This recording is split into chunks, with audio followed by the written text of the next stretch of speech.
everyone's a content creator. This is content, whatever. Everyone's a content creator. You're no longer just an artist. You're a media company. There's a comedy show you do once a month. Yeah. Where is that? Up the Creek Comedy Club in Greenwich. First Wednesday of the month. We're doing the last couple ones this year are in May and June, and then I'm going on tour at the end of the month. At the end of the year, sorry. How long are you on tour for? A couple of months. It's a UK tour. So we're doing in London. We're doing Alexandra Palace, and we're doing Hackney Empire. What's the capacity of those two places? Hackney Empire is about 1,100. And I think it's the same thing with Ali Pali as well. But the one thing is, I wanted to do all the iconic venues I know in London, because then one day when I have kids, I'll be like to my children, I've done that. So just to clarify, so the venues that you're speaking of now, do they have disabled access? Because if Gabs wants to go, then I just want to make sure. I just want to make sure that he'd be able to get in with no problems. Because sometimes it's the stairs. It's the stairs. Where's the buying your blue badge? Wow. You're on fire today. Declan Rice. You might have to just punch him up, bro. Like, Declan Rice. Okay, isn't that Arsenal versus I'm Real not a hater. Madrid? I'm gonna say that this is the one episode that you've actually said some real punchline. But actually funny. No,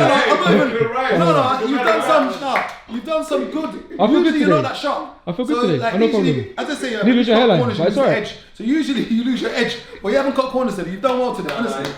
You've done well today. I'll give you that. Rico Suave. There might be the second back, but Gabriel's good to come in whenever, bro. No, whenever I message him to go. No, We're gonna. You messaged me No, put the camera in, please. You messaged me once. He goes, "What comedy show is this?" There was literally no guest list left that day. I was like, "Let me know for next month." He's like, "All right, buddy." Didn't get back to me. No. I messaged him, yeah. You know when you wanna. He goes, "Oh, if you asked me yesterday, man, I would have given it to you." No, but genuinely, I've told you like before, even time ago, like you're welcome, but just let me know in advance, innit? Because if it's sold out, I can't do anything, bro. It's a health and safety issue. But if you're on it, Game boy to set your lap on the stage. if you're on it, May, I've got you. May, I'm gonna wait till May. That's the next one. Next one, yeah. No, I've got you, yeah. Okay, so but I told you, I was like, let me know for next time, and you obviously life got in the way or whatever. No, that's fine. Now, would you say also that at what point do you separate yourself from things? Would you say that you've remained the same? So, for instance, your profile's obviously changed over the years. Okay. Yeah. I'll go as far as saying that you're an A-list comedian. Okay. Now, would you say that you've changed in regards to how you operate or deal with things? So, for instance, I'm assuming there's a protocol now. So let's say I wanted to book you. Back in the day, I would just message you. Yeah, you can't. I don't do. Now, is that you being bougie? No. So if I say to you, look, Kay, check your diary with me a second, not now. And you said, I just said, just randomly, are you free on June 26th? Yeah. And you said, yes, you are. Okay, yeah. Yes, you are. Can I not say to you, look, if you're free, look, what's your fee? You tell me your fee, and I go, cool. Like, let's do it. Are you going to tell me, sorry, bro? Look. For somebody like yourself, you've known me for a long time. I'll just be real with you, and it'd be like, bro, what's the gig, right? And if it's something where it's like a restaurant or something, I'm not doing it. Why not? Just because. If it's the same fee, if it's the same fee. I have turned down higher fees, and it's been where. But why not? But, alright, put it this way: there's a restaurant in Mayfair that was offering me £700 to go and do a gig there, but. But they went through my management, and I remember I was on the phone to one of the guys there, Ray, and I was just like, "Is this a case where people are eating their food, and I'm just interrupting them, telling jokes? No one's gonna laugh." Yeah. And he was like, "Yes," and he's like, "No, they're assuring me it's not that." I was like, "Cool. If that's the case, if it's set up like a real show, I'll do it. But if it's not, I'm not doing it." So then like they're like, "No, it's not like that," and then.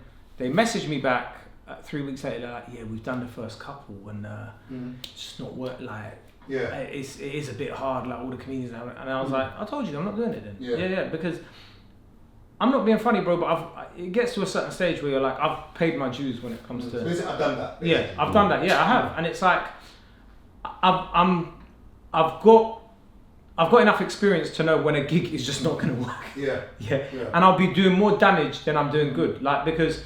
Don't get me wrong, I'm always gigging in comedy clubs and stuff, but that's because, one, I'm building up material to take on my own tour, and every night I can learn something new. Yeah. But if I'm just doing a gig where it's like I'm there to entertain, it's just got to be worth my while. Like, Yeah. it's not, if I'm not learning anything or I can't try out anything new that night or whatever, and I'm just there like a...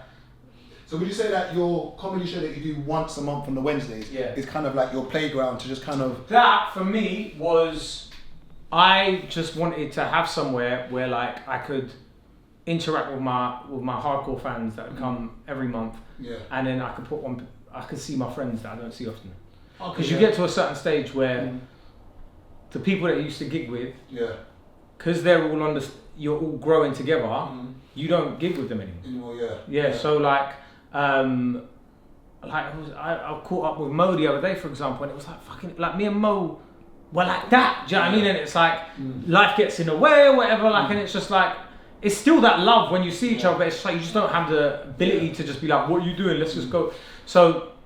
It was sort of like an outlet for that, where it's like people I haven't seen for a long time. I can be like, "Hey, do you want to do my gig and whatever?" How do you decide who's going to be your supporting act? So, for instance, you're going on tour now, and you've got a lot of comedians around you, and I'm pretty sure that once you pick your supporting act, someone can feel away. Have you ever had someone have a conversation with you, like to kind of say like, "Oh, on your tour, before he's kind of been out there, like, oh, can I be your supporting act?" So my last couple tours, I had Ishan Akbar, who is he's half Pakistani, half Bengali. Very smart. He used to be a banker at HSBC, that kind of thing. So it's like you probably look at him and be like polar opposite of me, right? But he's a really, really good friend of mine, and I'd get him to open for me because I just wanted to be around my mates. Like that was what was most. It wasn't me going, oh my god. I was like, look, when I got into it, I was like, there's going to be nights where there will be people in the crowd that go, you were funnier than K, and I'm totally okay with that, because you're my brethren, right? And that's, I always feel like if people come to my show, they have a good night, and one of my friends gets extra tickets for their tour in the future, because I saw Mo do that. Like Mo put me on, and I was opening for him, and it was like people still stop me on the street now, going, oh right, like I saw you opening for Mo. It's great.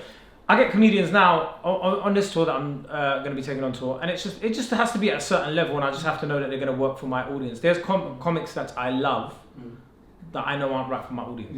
Would you say someone wants to start doing comedy? Would you say it's as simple as just start? So let's say, for instance, there's a young guy watching this right now who's saying like, I think I'm kind of funny. What would you say is the first step for him? Would you say just find an open mic room and just start? Right, 5 minutes, and just get started.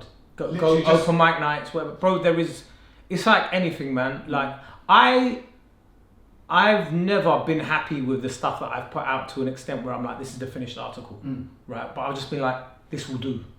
Because if I deliberate on it for too long, I'm gonna find holes in it and going, it's not perfect yet. I think everything's always a work in progress. It's just at some point you just got to let it go. Right. And I think when it comes to starting comedy, you could think about it for ages. It's just never gonna happen. You just got to go out and do it. There's no substitute for it. Would you say there's more avenues now to get into the game? 100%. 100%. Nowadays, there's people that don't even go to comedy clubs. Their first time on stage is their tour. I've seen it. I'm serious. That guy like Henry Rowley, I saw, right? Shabazz Says, these guys like just did funny videos. Henry Rowley sold out that he sold out Ali Pali. Shabazz is on a nationwide tour. Like they've got millions of followers on TikTok and stuff. Like what is the need for that? Like there's a lot of purists, and I was in that camp for a while. I was going, no man, this is fucked up. They need to go and pay their dues and go to a comedy. I paid my dues. It's the world we live in now, bro. Like, no, but has that diluted the amount of? Because I think you were talking earlier. We were saying that people can do a lot of 400 capacity shows, but there's very few people that can do the big numbers. Is that because there's just so many? There's just so many comedians. Look, this is what I was saying to my friends when they were like, "Why are you going to do the Apollo?" I'm friends with personal trainers that have sold out the Apollo. Do you understand? Do you understand what I'm saying? Like my James and Diren did the Apollo, and I'm there like, bro, they're personal trainers, like, and I'm looking around going, if they can do it, I can do it. I don't care, like, do you know what I mean? But that's who you're fighting with now. Everyone's a content creator. This is content, whatever. Everyone's a content creator. You're no longer just an artist. You're a media company. You got to do everything basically. 100%, right? So like, you often get older comedians that tell us, oh, back in the old days, Yo, it was great. You do Camden Comedy Club. You didn't go over to the store. You come back. You made £1,000 cash in hand in a night, and then you could have the same 20 minutes for 15, 20 years. Yeah. Make shit tons of money and get on. Game's moved on now. Yeah. You need to have clips, do sketches, have a podcast. Bro, the moment when man were learning how to subtitle, it was frying their brains, you know. You know, before like the software would do it for them. They're like, but on Facebook, how do I subtitle videos? Please, anybody let me know. There was man making great money from just subtitling people's videos. Like, it's that level where everyone's your competitor now, and like people have a finite amount of income. So if don't look at us, for example, like we're successful in our own fields, right? So we may have a little bit more disposable income than others, but the vast majority of people that are watching your videos or whatever, like, it's real life. As much as they don't want to admit it, bro, they're living paycheck to paycheck and making ends meet. So if they're on their feed and somebody's going, come to my book launch or come to this, they can only pay for one of those that month, you know? Yeah, no, it's true. No, it's true. Yeah, so you have to compete with personal trainers, fucking Love Island stars doing podcasts, like sports. Gary Lineker doing podcasts. Man don't need the money. Now he's doing a podcast. I need to compete with him because he's doing live shows. No, but it's true. Like, fuck you, Gary. No, but it's true. Like, Gary, man, give it a rest, bro. Like, but this is what you're competing with, and that's why you have to like garner a nice little fan base for yourself. To my show last month that I found funny on TikTok, and I was like, you're hilarious, come to my show, I want you to see. And then when they were there, I was like, you need to do stand-up, because I was like, it's all one thing doing videos on TikTok, but like, how are you gonna monetize that? Do you wanna be making videos till you're 45? Yeah. Do you wanna make video? But that's the one thing I'm thankful for, is like, I'm a comedian that can do videos if I want, but like, my bread and butter, my bread and butter is comedy, but like, there are some people where it's like, unless you diversify, you're gonna have to be putting the wig on until you're 55, bro. Yeah. Yeah. Why haven't you put a wig on? Gay!